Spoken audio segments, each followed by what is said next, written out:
Gospel Acclamation.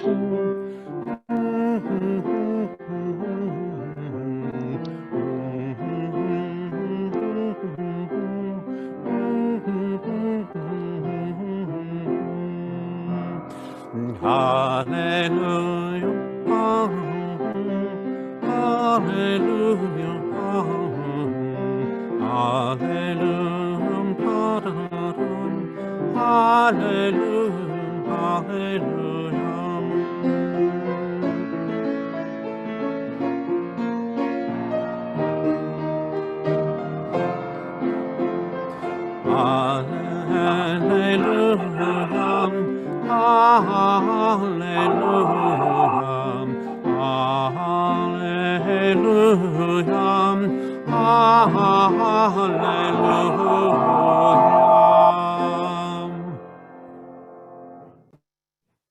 Today's Holy Gospel is according to St. John, the 11th chapter. Glory to you, O Lord.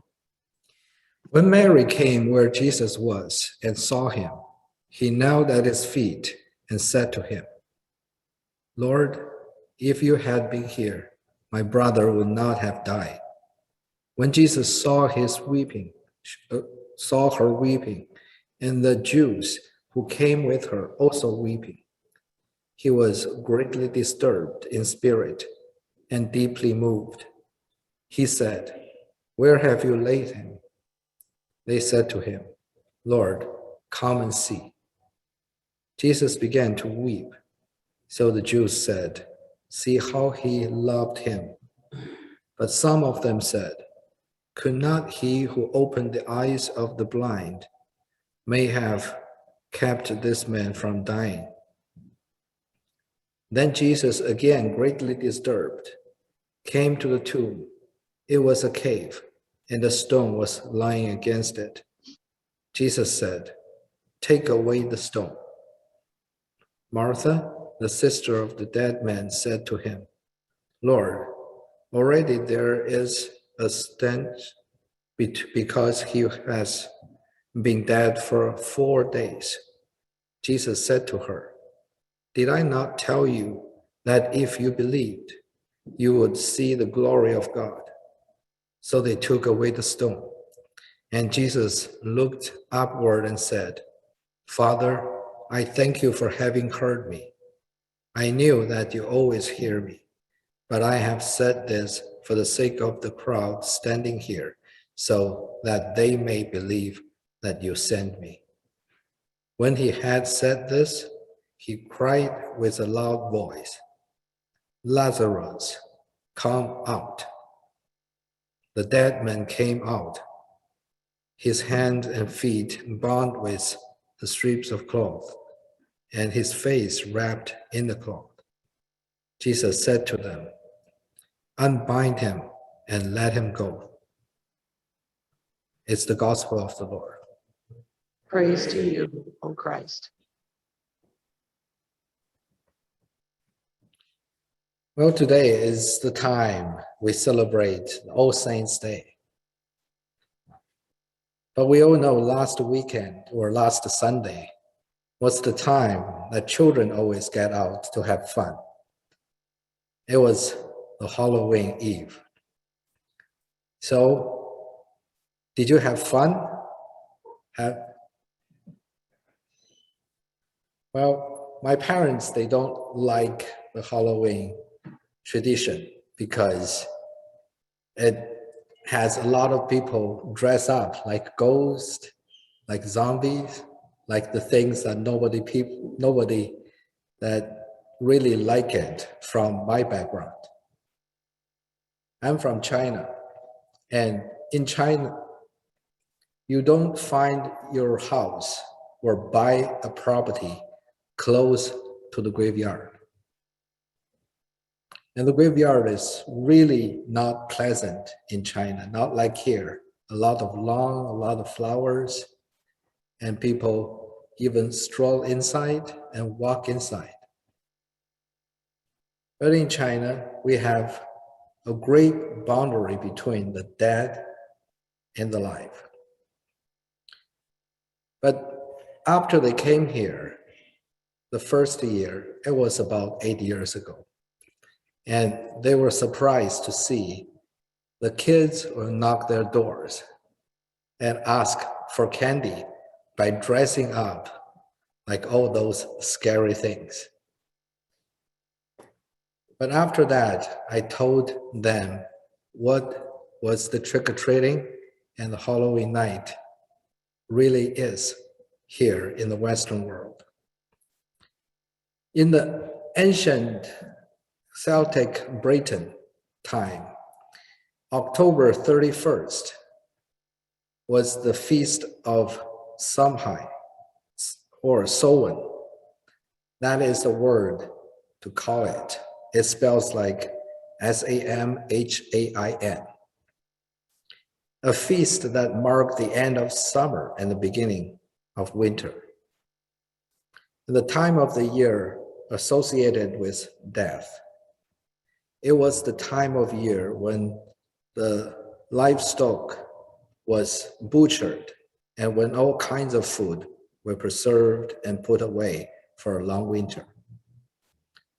The Celts also believed that on this night, the spirit of the dead will walk abroad and were invited into the light of the family to share the warmth and the fruits and the harvest and everything that their family gathered during the full time. It was, in fact, as much a celebration of the traditional family value as it was an exercise in warding off evil.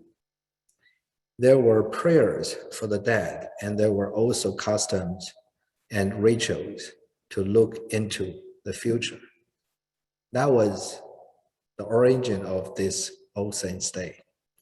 When the church took over this annual holiday, it continued to honor the family dead, expanding the notion to include the departed member of the whole Christian family.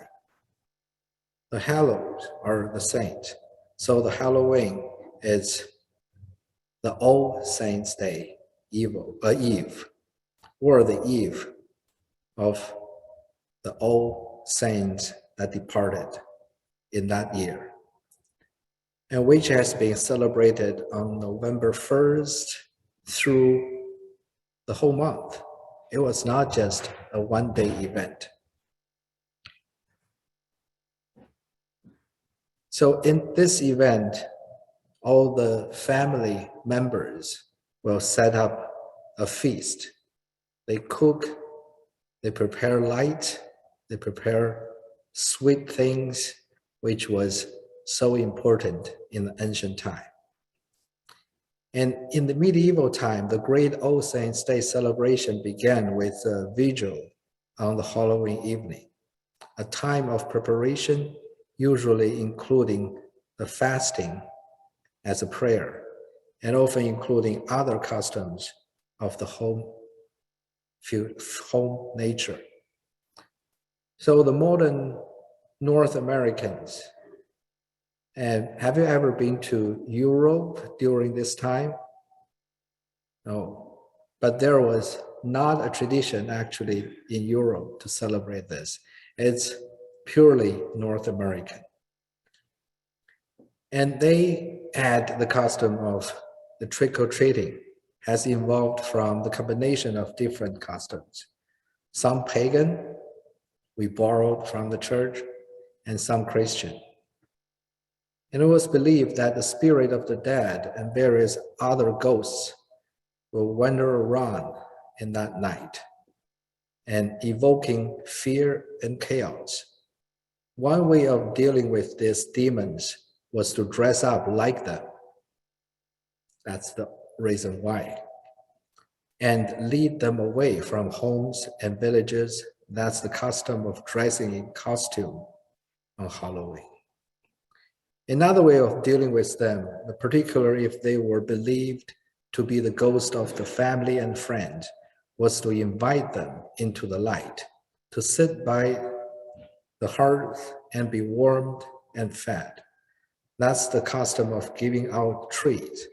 And this kind of custom was not limited to pagans, Christians too, often believe that the dead were out and about during that night. Whether they were saints who could bring the blessings to the house or departed loved ones who were returning home, they were quite naturally welcomed.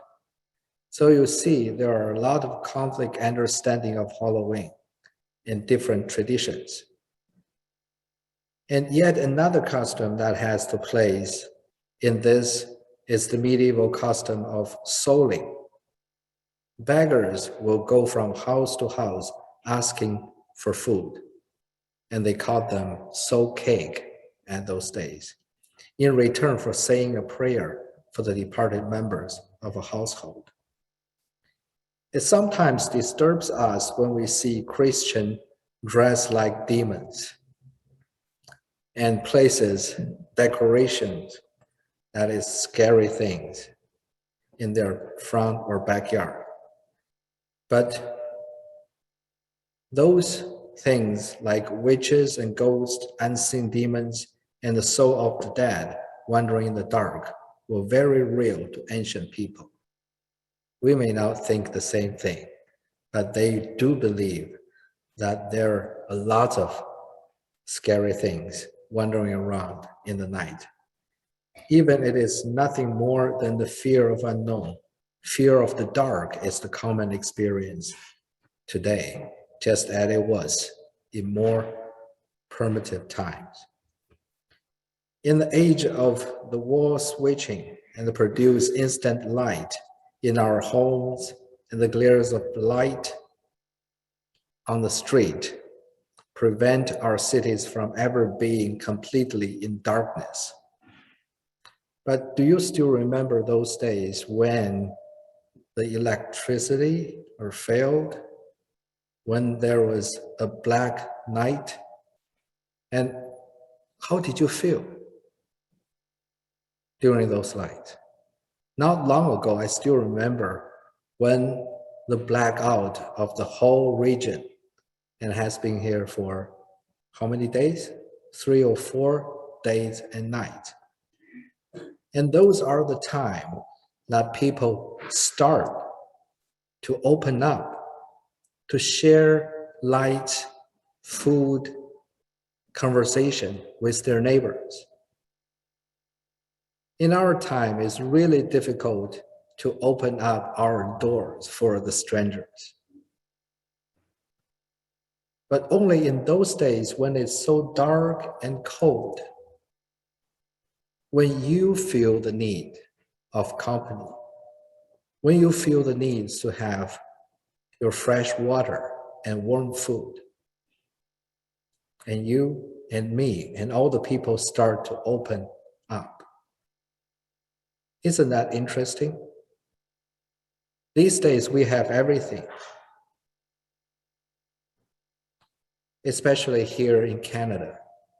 We are so blessed to have the light when we want it, to have the food when we are hungry, to have the fresh water when we are drinking it, and thinking about a lot of places in this world.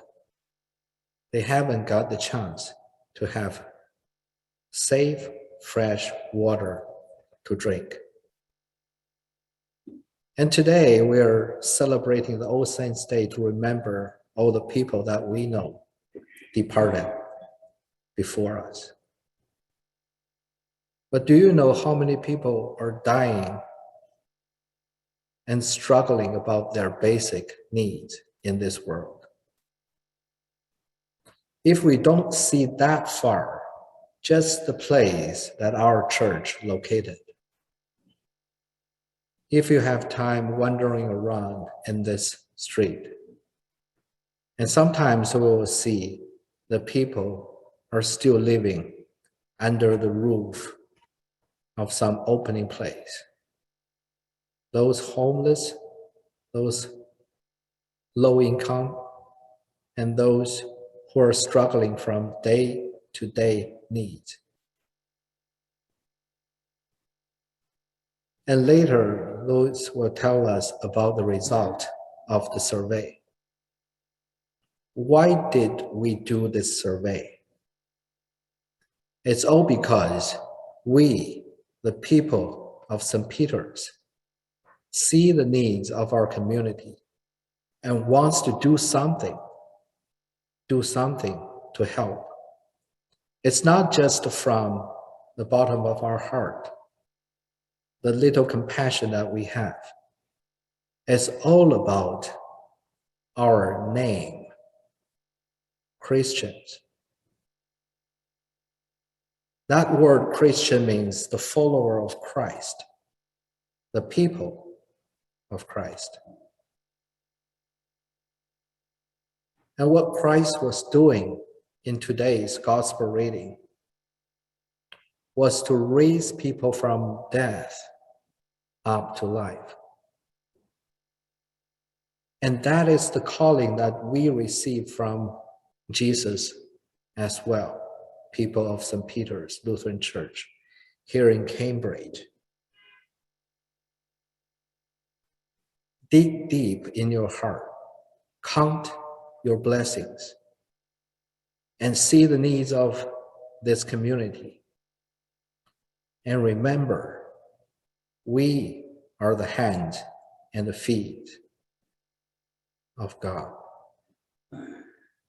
We are the church who are called out from people to serve people. The redevelopment of our church is not just for the convenience of our future life. It's for performing out your name and to fulfill the call that Jesus has been calling us for so long. Jesus said, if you love each other, the world will recognize you as the follower of me. Be the follower of Christ, you and me.